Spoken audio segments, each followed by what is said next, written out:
video today. We're going to react to Anonymous with their latest video, A Message to Israel. The truth may shock you. This video is a direct recommendation of a patron of mine, so guys, consider supporting this channel via Patreon. You can find the link in the description box below. And now, with no further ado, let's have a look. This is the holy war that sane people have feared and zealots have prayed for. They want you to pick a side and kill each other.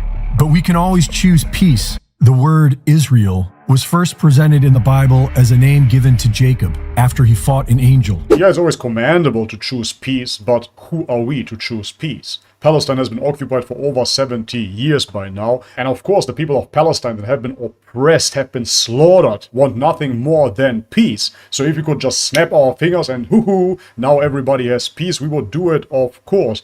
But as you know, for peace to exist, sometimes you need war. The word Israel was first presented in the Bible as a name given to Jacob after he fought an angel. Its meaning was a man who has struggled with God and is commonly translated as God prevails. Yeah, here you have it. This is absolutely fantastic. This comes from the Christian Disciples Church Online. So this is a Christian source, needless to say. Anthropomorphism in relation to Yahweh. I assume they use this anthropomorphism to justify Jesus being God, of course. We can read, Google points to the fact that in the world of the Bible, God made himself visible to men in one way or another. He mentions the interesting ancient suggestion that the name Israel means a man seeing God, from the Hebrew Israel. So there you have it. Anthropomorphism is found within the Bible, within the Jewish Bible as well. Christianity and Judaism anthropomorphize God. This is what it is. Back in the day when I got interested in Islam, after a while I realized, Islam is actually a very monotheistic religion. Then I later came to the conclusion, actually, Islam is the only monotheistic religion. None of this truly describes Islam. Islam is not only one of the monotheistic religions or the most monotheistic religion. No, Islam is monotheism. Or man seeing God. Many have argued that the word Israel in the Bible does not refer to a place, but rather a believer or a group of believers in God. Others believe the land known as Palestine was where the biblical state of Israel once stood. And in the 17th century, Sabbatai Zevi was the first Jew to try and resettle there. Sabbatai Zevi claimed to be the Messiah and amassed a large Jewish following that engaged in ritual and the defilement of God's law. In the spring of 1660. So now I have to censor myself as always here on this platform, and if I go completely off the rails, then we have to re-upload it onto Rumble yet again. But the point of the story is, of course, that ritualistic was common within many communities worldwide. And guess what? That led to the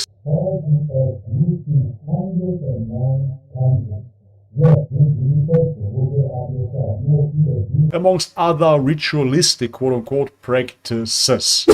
They were planning to be the first Jewish settlement in Palestine. But things changed when Sabbatai was arrested and thrown in jail. His radical movement continued with the Frankism movement, and Zionism became more political. Although they claimed to be secular, the Zionists flooded the temples with prayers for a return to Zion and a restoration of the Jewish state. But the rabbis rejected them. In 1885, the rabbis wrote that we consider ourselves no longer a nation, but a religious community, and we therefore expect neither a return to Palestine, nor a sacrificial worship under the sons of Aaron, nor the restoration of any of the laws. While the rabbis offered no support, the Zionists garnered the support of the British Crown as early as 1841.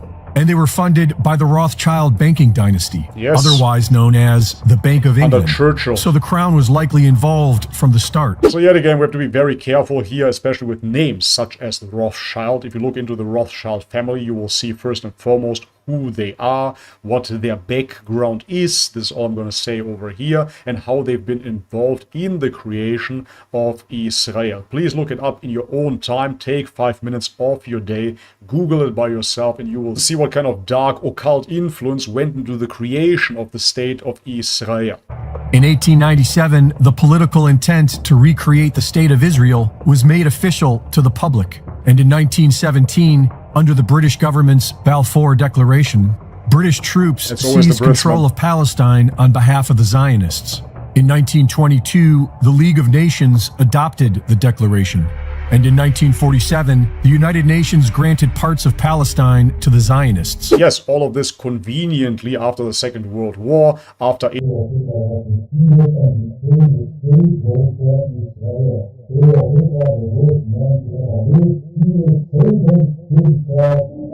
the creation of Israel. In 1949, Palestinians were made refugees and kicked out of the homes of their ancestors. Yep. Hundreds of villages were destroyed, and thousands of Palestinians were murdered in a series of massacres known as the Nakba. The Zionists killed Palestinian Muslims, Christians, and Jews. Yes, yet again, and this is why this is an ethnic cleansing, of course, because if you look into Palestine, no, it's not only Muslims, no, but Palestinian Christians and Jews as well. This is an ethnocentric attack, a genocide on the Palestinian people. Not only Muslims. Zionists claimed to be non-religious, but they were mostly Ashkenazi Jews. The Ashkenazi can be traced back to the Khazars, the progenitors of Rabbinic Judaism. Yep. The Khazar Khaganate was a major empire in what is now Ukraine, Georgia, Armenia, Azerbaijan, and parts of Russia, Turkey, and Iran. It was ruled by the Khazars, but made up of several diverse nomadic tribes. In the year 740, the Khazars mass converted to Judaism. Synagogues and schools were built, and Rabbinic Judaism was born. The original Jerusalem Talmud was replaced by the recently codified Babylonian Talmud, which was based on Babylonian philosophy and became the mainstream thanks to the Khazars and the Zionists. Some Christians believe that this is the synagogue of Satan written about in the Bible, which say they are Jews and are not. And many other Christians have become Zionists themselves. Many, 90% of Zionists are actually American Christians. Have tremendous support from American megachurches and Christian evangelicals. Exactly right. Many of whom believe that as the world becomes a fiery hell, they will be saved and brought to an eternal paradise. But in order for this to happen... And this is why Christians are nothing but a lapdog of Israel. They're doing the fighting for them. As I said, 90% of American Christians are actually Zionists. They're in full support of Israel, and they are against the bad Muslims. Go and kill those terrorists. This is the American rhetoric. It is absolutely hysterical. I said it multiple times here.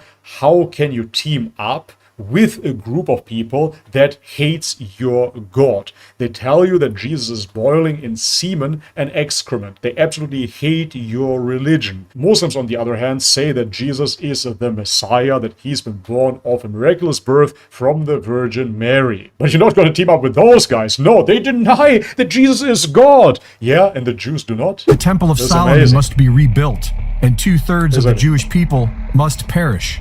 According to the Bible, King Solomon's temple was constructed in 957 BC and destroyed in 586 BC, rebuilt again in 516 BC, and destroyed again in the year 70 AD. Many Christians and Jews believe that this temple must be rebuilt in order for their Messiah to come. Exactly. But there is something in its way.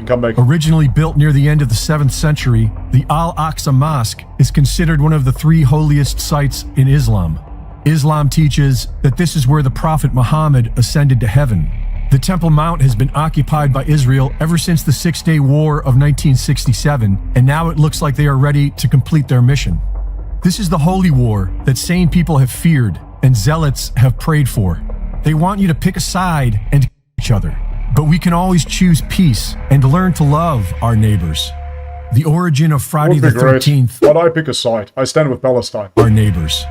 The origin of Friday the 13th has its roots in the ongoing Holy War, specifically Friday the 13th in October, which is noteworthy, seeing as how a worldwide Islamic jihad has been called for on Friday the 13th in October. The Knights Templar gained wealth and power by fighting as mercenaries for the Catholic Church during the Crusades. Their headquarters was in the Al-Aqsa Mosque on the Temple Mount in Jerusalem, crazy. I didn't know this. On Mount Moriah, where Abraham built an altar to sacrifice his son. King Solomon's temple is a central component of all 3 Abrahamic religions, and especially in Western occultism.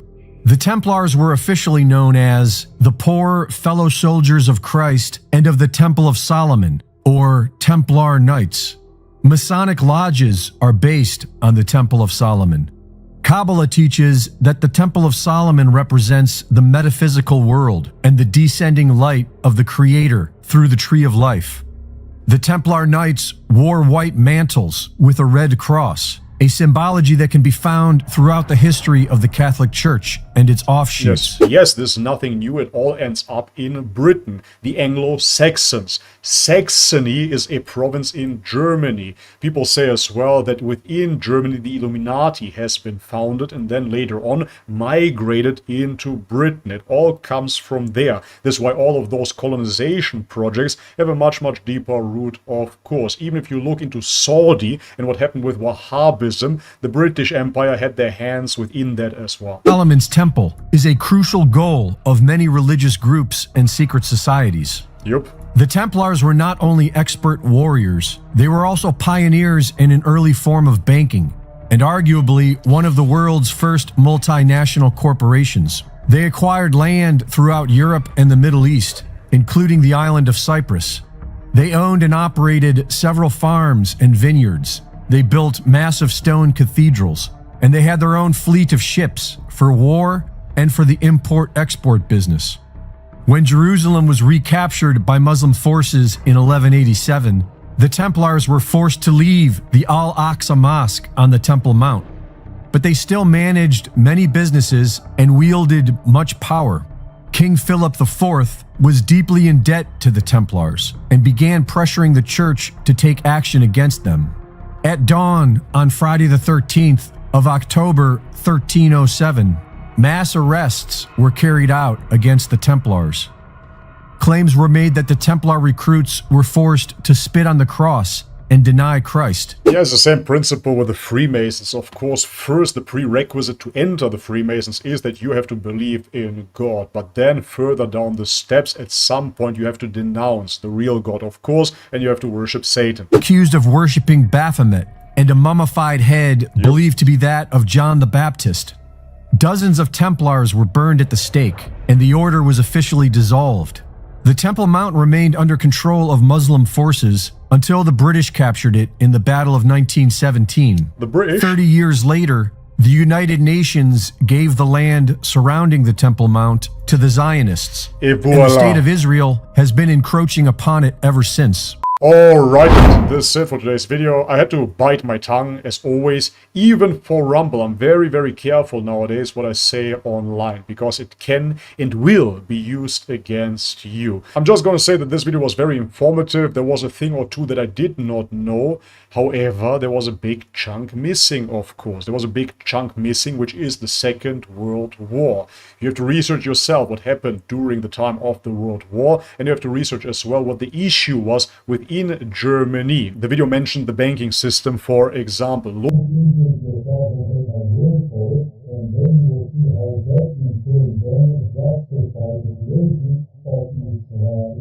But yet again, I really have to bite my tongue. I cannot say what I'm thinking right now, so this becomes very tiresome. Guys, I said it as well previously here on this channel. I'm going to continue. I'm going to do whatever I have to do here on this channel to stay online, to stay on this platform and promote Islam. Inshallah, I will be able to do this.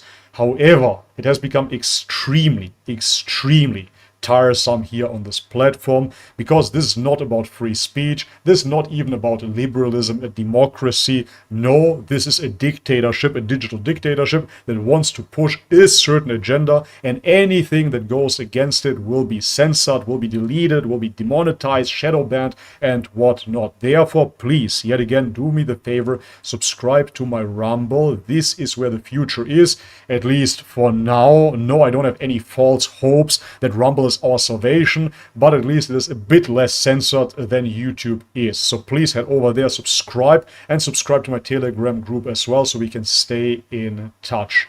Alright guys,